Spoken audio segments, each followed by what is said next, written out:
Something that I really like to do is watch underwater scenes.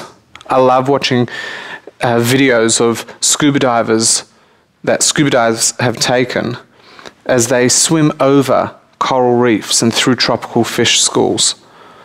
And I love those videos that exist of submerged shipwrecks. And it slowly creeps towards the shipwreck in this deep blue. And, you know, fish will be swimming by and it's like it's a whole nother life. It's a whole nother reality. And it's so relaxing and so intriguing. And even though we know what a ship looks like, we want to go through one of those doors, one of those portholes and just see what lies beyond. Coral reefs, we just want to see the next color, the next fish, the next sponge. It's so exciting. It's like this whole submerged world that's hidden from the eye when we're living on land. And it's so exciting.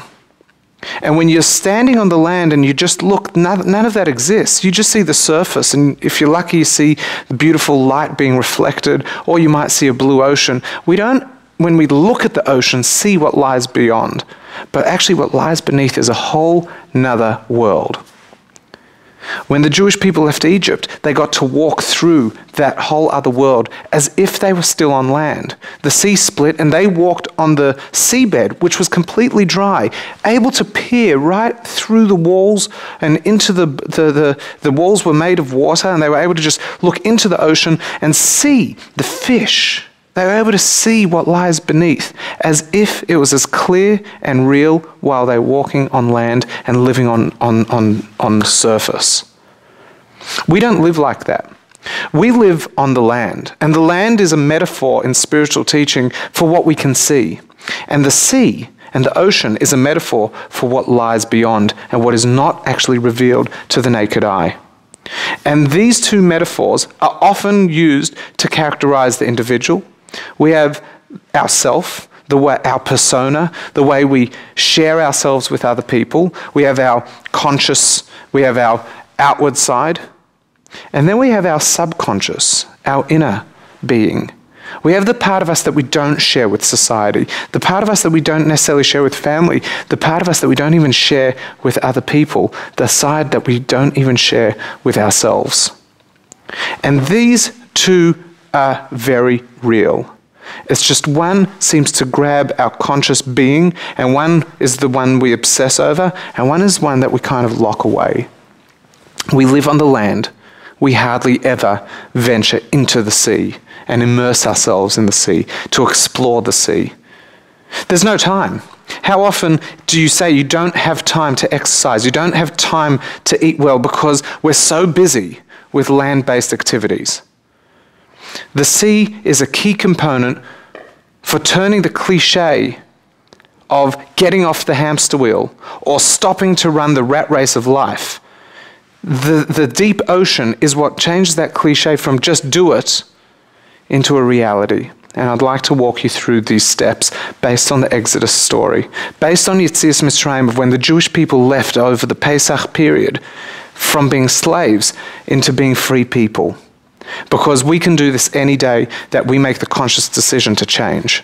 That's all it requires. The decision one day to change. And until that decision is made, it's all theory. We explored how the slavery was very much a building of ego initially. And then it just turned into the rat race of life. It turned into clearing workloads today so that tomorrow would be an easier day because I've got just as much work to do tomorrow. And there was no end in sight. 4 generations of people were enslaved. So you were born a slave, you died a slave, and maybe you took a day off, maybe not, depends on the work conditions, and the work conditions in Egypt weren't great. You didn't get much food, and you definitely didn't get days off. So there is no real point to life as a slave.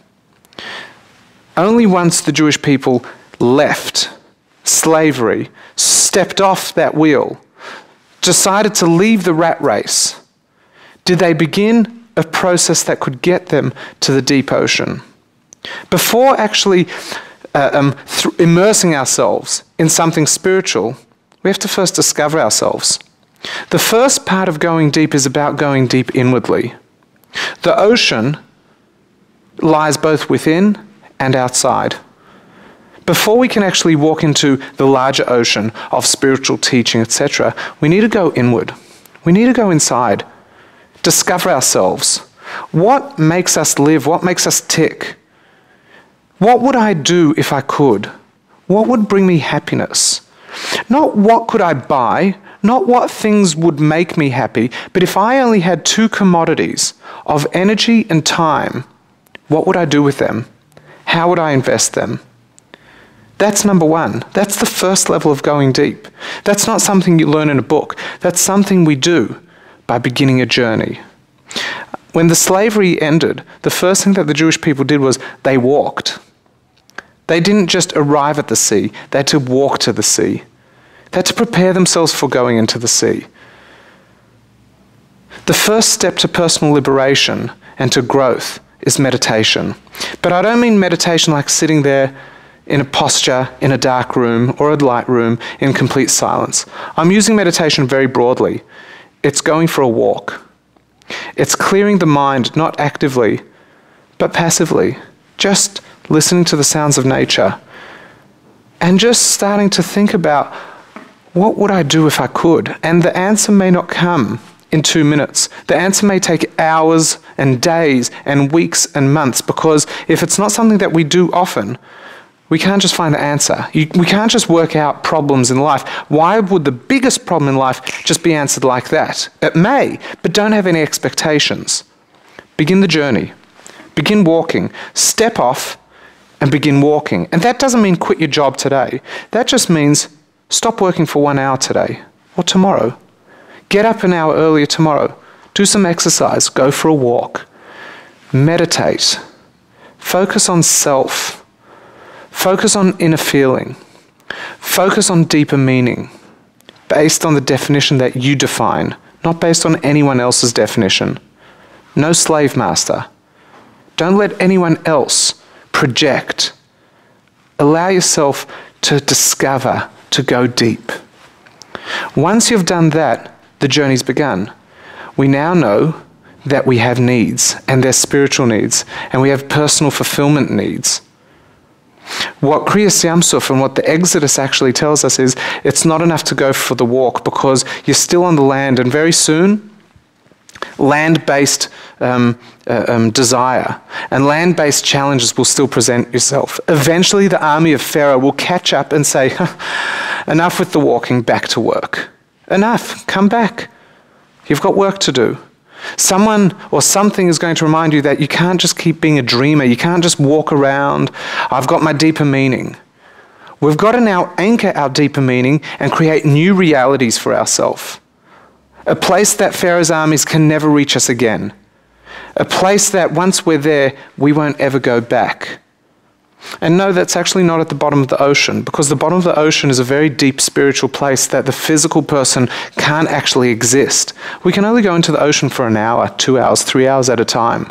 As much oxygen as you have, as much land-based reality you can have in the ocean. What we need is to be able to go into the ocean and take elements of what we've learnt there and bring them onto the land. And that's what happened. The Jewish people passed through the ocean, and the ocean being a metaphor for deeper spirituality, a metaphor for Kabbalah, a metaphor for Chassidut, is what's required. After going the personal journey, we begin journeying with other people. We find teachers. And in today's day and age, that is so easy. Right now, you are watching a video online. How many more videos exist online? How many blogs? How many classes? Free. In most capital cities and most major cities in this world, there is an institution or an organization that teaches spirituality, and primarily Jewish spirituality. Seek them out.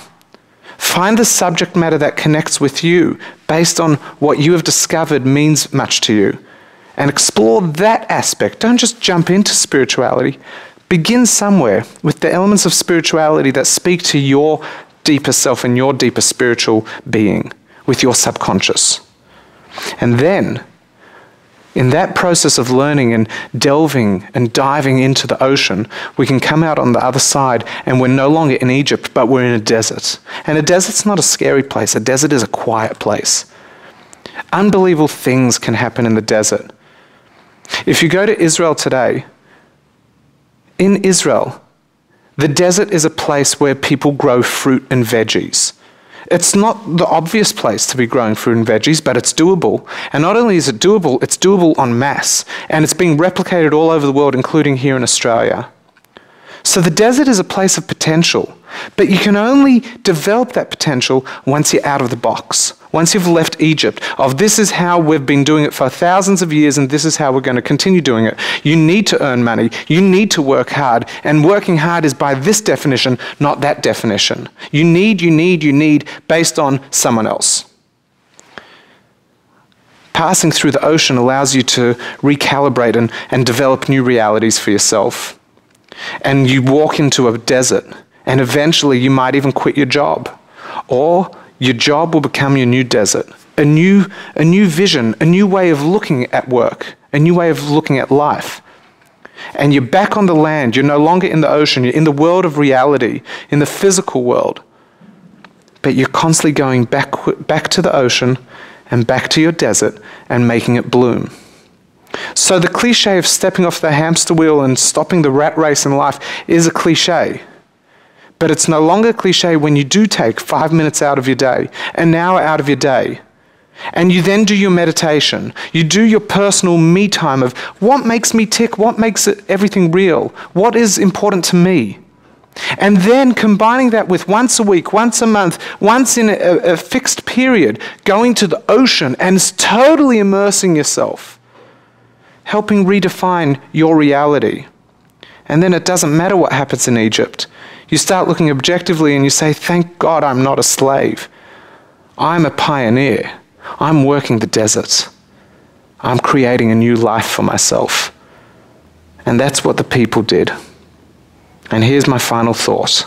The best way to do it is in a group. It wasn't one slave that left. The people left in a group setting. So find your group. Grow with your group. Go back to the ocean with your group and live in your desert with your group, because that group then becomes your land-based reality. And you'll support each other. And we support each other. This is what I do, and this is what you do, and this is what you can help others do. And when you're empowering and helping another, it creates a better reality for yourself. If for nothing else, be in a group to help yourself. I'll see you tomorrow.